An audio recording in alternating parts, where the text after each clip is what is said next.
भट्ट साहब ने कहा कि तेरी 100 फिल्म हो गई। मैं कह रहा हूँ कि यार इतना चूजी होने के बाद भी तूने 100 फिल्म कर लिया। मैं तो विश्वास ही नहीं हुआ कि मैं था स्क्रीन पे। अपने आप को बड़े स्क्रीन पे देखना ये पहली बार, ये एक अलग तरीके का अनुभव होता है, वो सिर्फ एक्टर ही समझ सकता है। ज़्यादातर फिल्में जो संजय लीला बनाते हैं वो मेरे जैसे एक्टर्स की ज़रूरत होती नहीं है वहाँ। हाँ, मुझे क्या खूबसूरत दिखा लेगा वो। नहीं, you never know, sir, never know. Radio Nasha.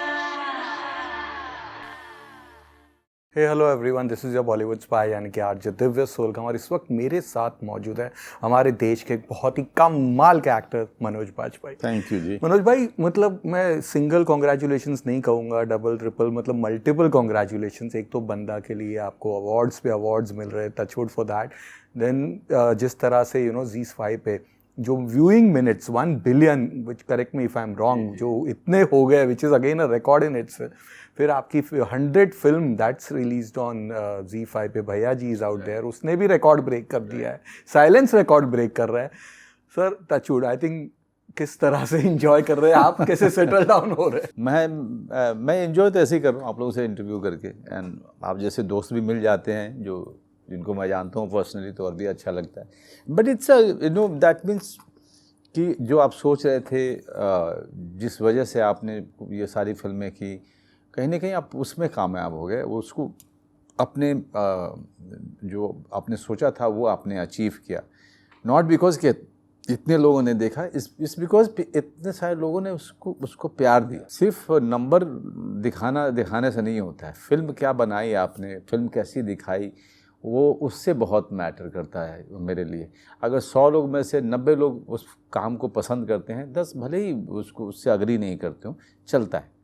लेकिन अगर बड़ा नंबर है जो उसको पसंद कर रहा है, वो मेरे लिए बहुत मायने रखता है। साइलेंस 1, साइलेंस 2, अब आप देखिए टुगेदर 2 बिलियन है सर। और 3 दिन में भैया जी का 100 मिलियन, तो इट्स 1 बिलियन आपको बंदा। तो इसका मतलब ये है कि people are looking forward to my films, and they are ready to invest that much of time into that content. Also that gives you a sense of responsibility कि आप अपने जो भी चूज़ कीजिए, जिस ऑडियंस के लिए चूज़ कीजिए, पूरे शिद्दत के साथ, पूरी ईमानदारी के साथ उसको चूज़ कीजिए। सब लोग कहेंगे कि मेन स्ट्रीम फिल्म, भैया जी मेन स्ट्रीम फिल्म थी, मनोज बाजपेयी ने मेन स्ट्रीम फिल्म किया। लेकिन लोग ये नहीं समझ रहे हैं कि जब मैं भैया जी करता हूँ तो मैं एक ख़ास ऑडियंस के लिए कर रहा हूँ, उस डायरेक्टर के लिए कर रहा हूँ जो डायरेक्टर का बचपन का सपना था, जो डब्ड तेलुगु फिल्में देख के बड़ा हुआ। उसका सपना था कि उस तरह की फिल्म को ट्रिब्यूट देना उस जॉनर के, और वो मेरा सपोर्ट चाहता था, हमने किया। आज ये हालत है कि जब से हमने ट्रेलर दिखाना शुरू किया, जब हम थिएटर में भी रिलीज़ कर रहे थे, single screen has done remarkable, there was remarkable footfall in all the single screen theaters. And आपको पता है कि ZEE5 का Tier 2 और Tier 3 में पेनिट्रेशन बहुत बड़ा है। तो आपने सही फिल्म ZEE5 पे लेके आए, सही फिल्म सही प्लेटफॉर्म पे, और उसका रिजल्ट दिखता है फिर। और इस तरह की मेन स्ट्रीम जहाँ पे एक गांव, नॉर्थ इंडिया का कल्चर, ब्लैक काउ बेल्ट की कहानी, वहाँ के रिलेशनशिप, वहाँ के कल्चर, वहाँ के जो आपस के रिश्ते, इन सब चीज़ों को आप जब लेके आते हो तब आपको लगता है, और जिस तरह से ऑडियंस उसको रिसीव करती है, उनको लगता है कि ये हमारे फिल्म है, ये हमारे समाज की फिल्म है, ये हमारे कल्चर की फिल्म है। जब उनको लगता है और जिस तरह से वो रिसेप्शन देते हैं, तब आपको लगता है कि आपने राइट रीज़न से इसको चूज़ किया था, और जिस रीज़न से चूज़ किया था आपने, वो सही था। बट कमिंग बैक टू सिर्फ एक बंदा, आई एम श्योर जब आपने स्क्रिप्ट पढ़ी होगी, कंटेंट तो बहुत ही कड़क था, बट इस तरह का रिस्पॉन्स, सर ये जो रिस्पॉन्स आया था, क्योंकि मैं इसलिए कहना चाहूँगा उस फिल्म के बाद, एंड ये ऑफिशियली कहूँगा कि उसके बाद जितने भी कोर्ट रूम ड्रामाज हम देख रहे हैं ना, सॉरी बट वो बहुत फेक लग रहे हैं। वो ड्रामा में ड्रामा नहीं दिख रहा है। और ना ही रियलिज्म दिख रहा है, क्योंकि कहीं ना कहीं हम वापस उसे कंपेयर कर रहे हैं विद कि भाई यार वो बंदा में लास्ट सीन में क्या था, वो इम्पैक्ट कैसा था, वो किस तरह का था। ये बहुत सालों पहले हुआ था जब कानून फिल्म आई थी, लोगों ने उसके कई सालों तक उसे एक टेक्स्ट बुक बना के रखा था, और अब फिलहाल ये हो रहा है। बट जिस तरह का जब आपने रिस्पॉन्स देखा, आई वांट टू नो कि did you expect this humongous response? See, we didn't expect this. We knew that we have a good film. एक कहानी एक तो सच्ची कहानी से प्रेरित थी, फिर हम बहुत सारे और भी इंसिडेंट्स हमने फिक्शनलाइज भी किया था, लेकिन हमें इतना पता था जब हम लिख रहे थे कि यार इसको हम हीरो नहीं बनाएंगे, ये इसको ऑटोमेटिकली खुद ही हीरो बनने दो लोगों की नज़र में, हम जानबूझ के इसको हीरो नहीं बनाएंगे। इसलिए आप देखेंगे कि जब वो डरपोक है, वो पहले तो केस लेने के बारे में नहीं सोचता है, फिर वो केस लेता है, किसी सहानुभूति की वजह से वो केस लेता है वो। देन अगर कोई हीरो है इस पूरी कहानी में तो वो लड़की है। अगर कोई दूसरा डायरेक्टर बनाएगा तो उस लड़की को केंद्र में रख के बनाएगा, लेकिन यहाँ पर अपूर्व ने बनाया तो इस आदमी को केंद्र में रख के बनाया कि ये everything he is unlike any hero, but he slowly becomes a hero, you know. So there is not one point where he becomes a hero. एक मीक आदमी, एक वीक आदमी, एक स्कैर्ड आदमी, एक नर्वस आदमी, slowly how he finds strength with in himself is the journey of that man, जिससे कि आम आदमी ने बहुत रिलेट किया उसकी पूरी जर्नी से।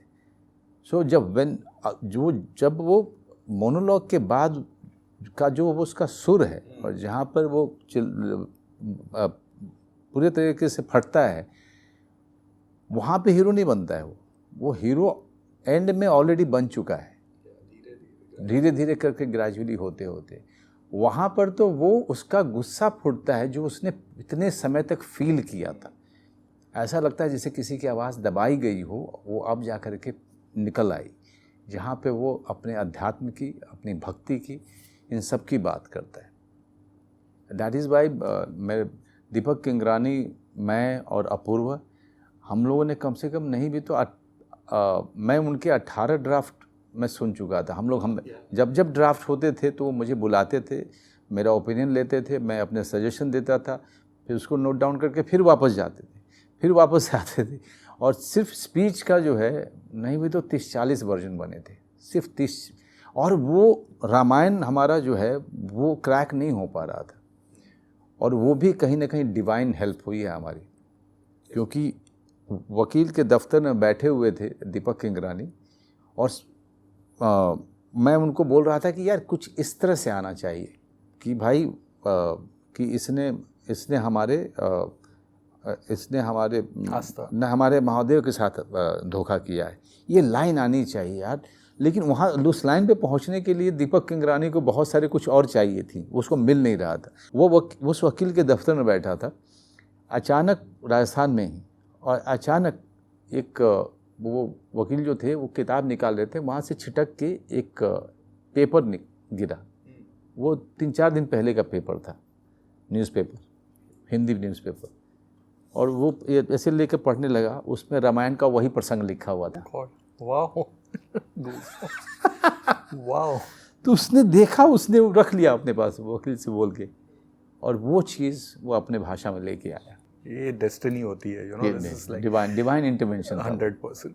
तो भैया ji is your 100th film, and 30 साल में 100 फिल्म्स, यू नो, 1994 में अगर डेब्यू जिस तरह से हुआ, सो स्टैटिस्टिक्स एज पर यू कैसा रहा?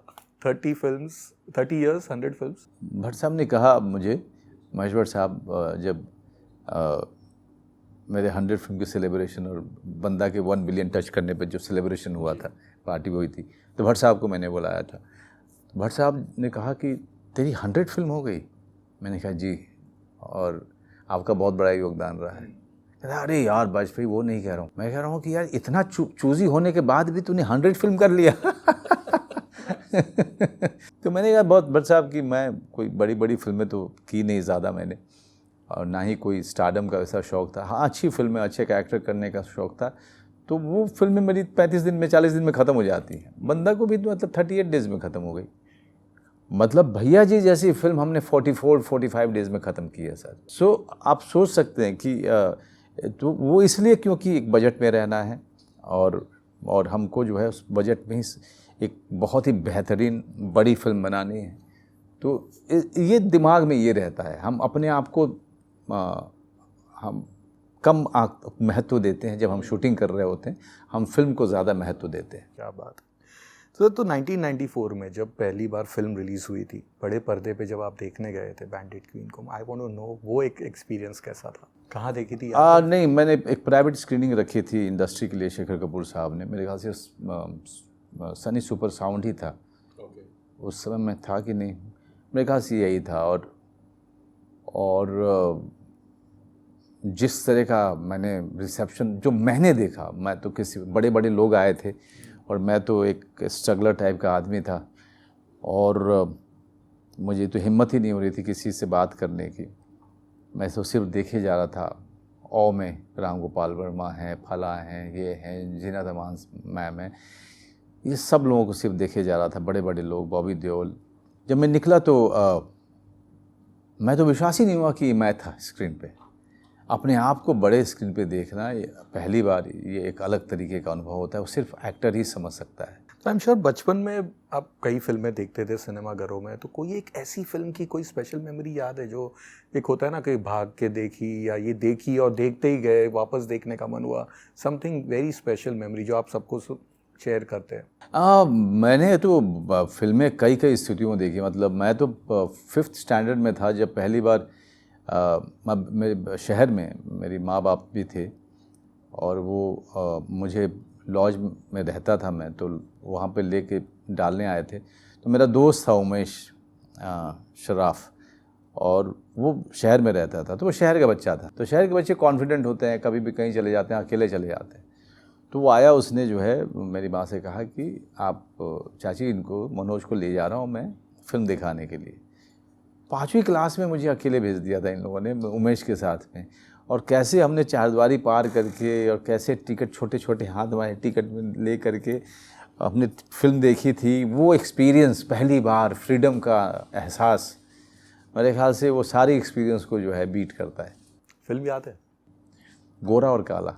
Wow double role Rajendra Kumar क्या बात। सो सत्या के बाद of course Shool and all these back to back good films came, लेकिन एक फिल्म जो आई थी वो थोड़ी सी रिलेटिवली बड़ी थी इन योर फिल्मोग्राफी में।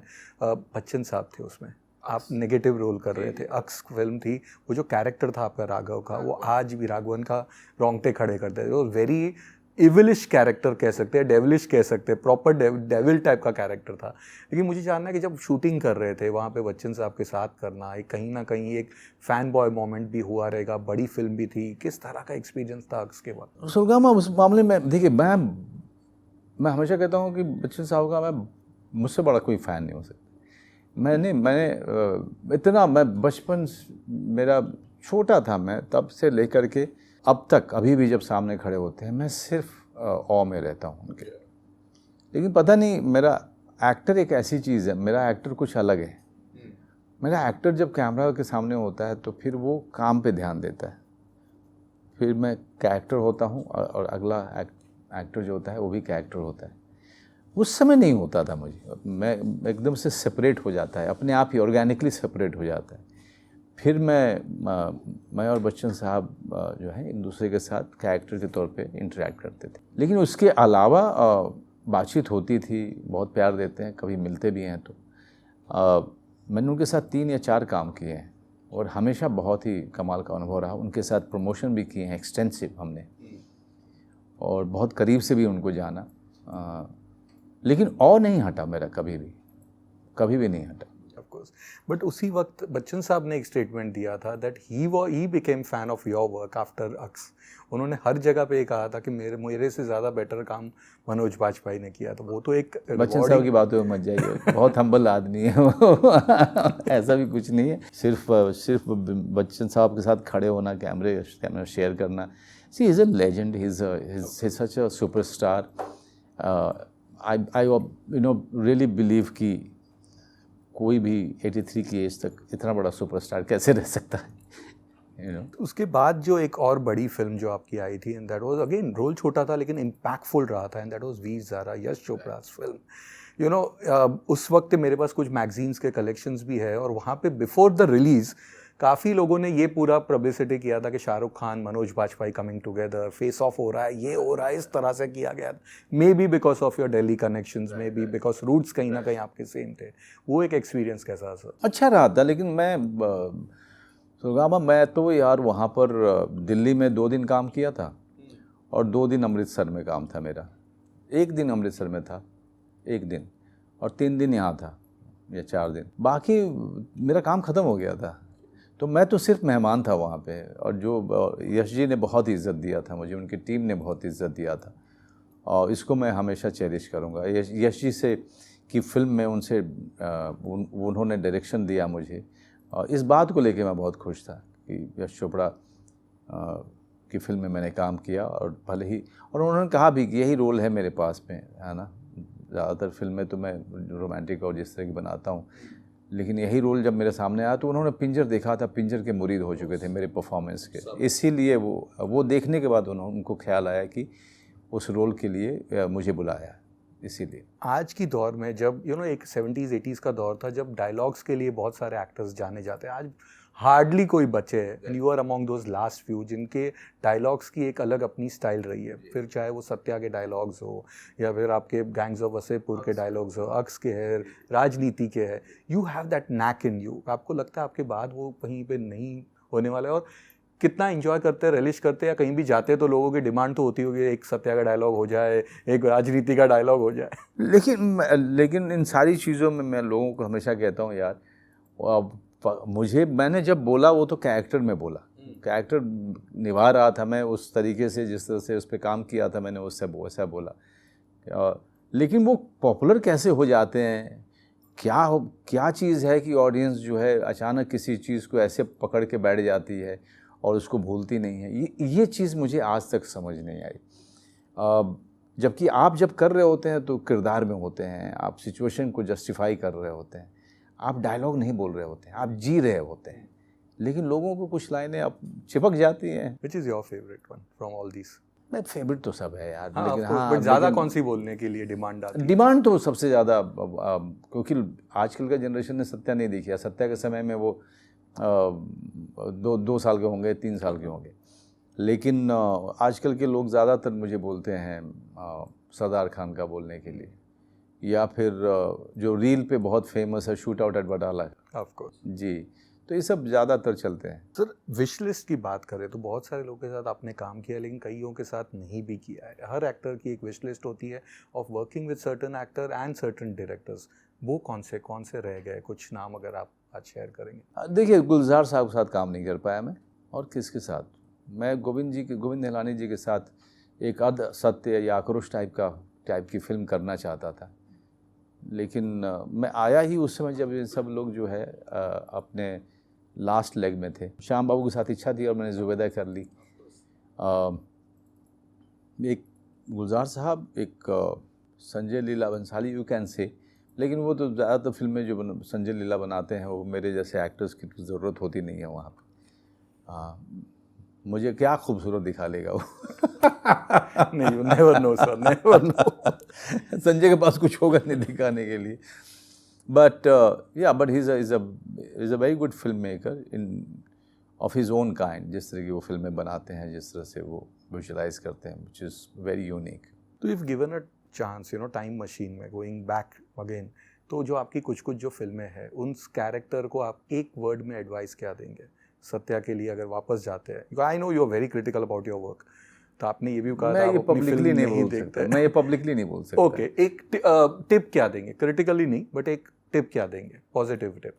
मुझे देखिए, मुझे लगता है कि सत्या में बिकू महात्रे और उसकी वाइफ का एक आध सीन और होना चाहिए था। ओके, मुझे अभी भी लगता है। So that will be there for gangs of Wasseypur. मुझे लगता है कि मेरे और दुर्गा के कैरेक्टर को लेटर फेज में उसके थोड़ा सा और फोकस उस पे जाना चाहिए था। ठीक है। Pinjar, one of my favourite film.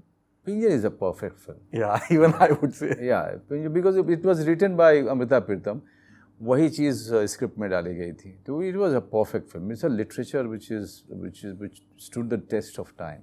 वीर ज़ारा अब उसी तरह से लिखा था, क्योंकि देखिए इवेंचुअली क्या है, मेन स्ट्रीम लव स्टोरीज़ जो बनती है उस पर लड़का और लड़की पे ज़्यादा फोकस किया जाता है।